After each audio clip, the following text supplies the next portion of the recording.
Welcome to the Windows and Computer channel, and this is a little update concerning the next feature update for Windows 10. Microsoft wants to call it a feature update, but it's actually just a minor update. A little like a service pack if you want. But it's coming, and it's called 21H1 right now, which will be something like, the April or May 2021 update. So we are all wondering, when is this going to be released? I get that question every week and almost every day by some users. When is this getting out? Well, we are getting even closer now of the release, because if you're in the release preview, you are getting 21H1. So release preview, for those that are not insiders, is the last test phase of a version of Windows.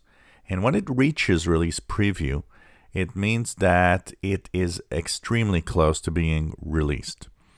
So that happened today, Wednesday, April 14th, 2021. And that means that within the next month, we should have the first people seeing 21H1 appear on their computers. So the way it's going to happen, it's the usual way. 21H1, so I can show you guys here whenever it's running on my PC right now.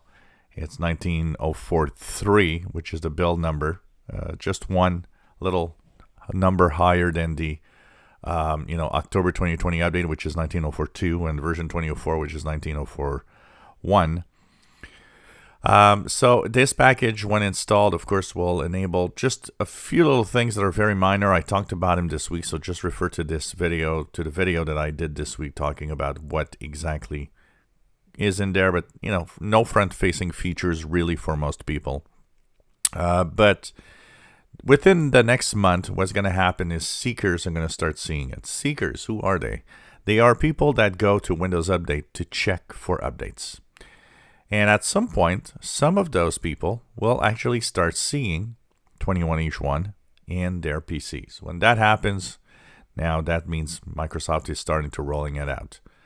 It is, once again, a small cumulative update that won't take a lot of time to install. It's a minor update, won't change anything, won't do anything that, will change your life. It's pretty much, a small update that is getting into the PCs for the second time. So we had the big feature update, which is 2004, which is last year. Then we had a small update. Usually after a small update, we get a big update. But this time around, things have been switched around because of Windows 10 X. That took a lot of time to be developed. And a lot of the Windows team actually went to Windows 10 X, which now is actually supposed to get out later this year. So we are getting closer, for those that are waiting for this, to move on to 21H1. Once again, not a lot of stuff, nothing exciting in here, but we are getting very close to the official release. So it's that time now that is going to be in the next few weeks. We'll have a little statement by Microsoft saying, okay, it's out for seekers. And as seekers will get it, then slowly we'll start rolling out to more and more people, and eventually being, available broadly to everybody. So we are close, and we are a step closer to getting 21H1. If you enjoy my videos, please subscribe, give us thumbs up. Thank you for watching.